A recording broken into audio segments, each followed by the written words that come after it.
hard, but it is what it is. Now, tell me, Felicia, like, how did you get your start in radio?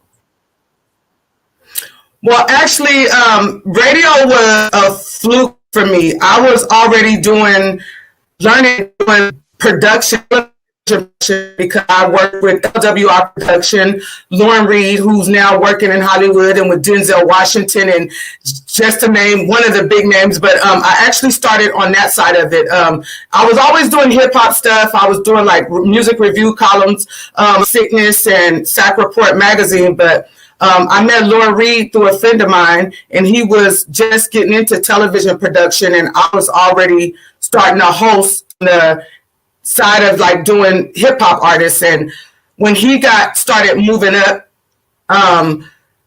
through a mutual friend, somebody reached out to me, opportunity to go work.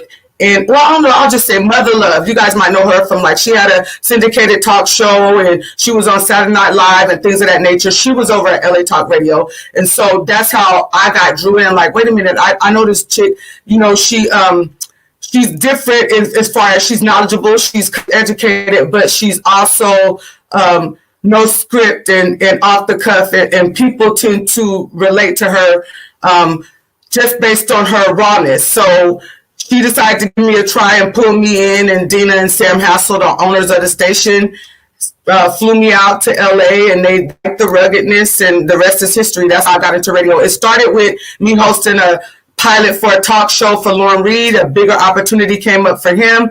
A mutual friend of ours said, hey, I got something where you can still use the talk show aspect, and it'll build your resume, and we can always double back to the flip side of the television production, which ended up working out for me because in the process of doing radio, I learned what Lauren was doing.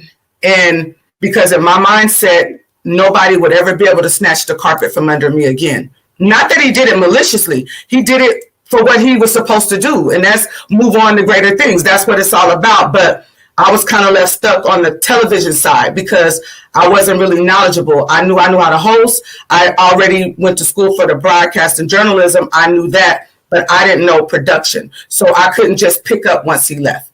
And so I just decided I would make myself sharper in that aspect. But yeah, radio came about that outlet, and then I doubled back to the television production side a couple of years later. Got it. So as a creator, like, what do you enjoy more? Do you enjoy being on the radio more, or do you enjoy being behind the camera more?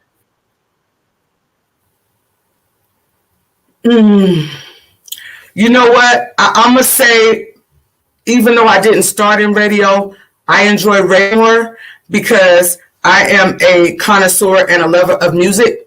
And being on the radio, I'm not just a broadcasting journalist. I'm not just bringing the world news. I'm not just interviewing celebrities and entrepreneurs and things of that nature. I get to spin records, which was my first love when I was a kid. My Uncle Wayne taught me, about the turntables and things of that nature. And when I was a little girl spending the summer with my grandparents, I met Marvelous. She was fresh out in Sacramento in Elder Creek.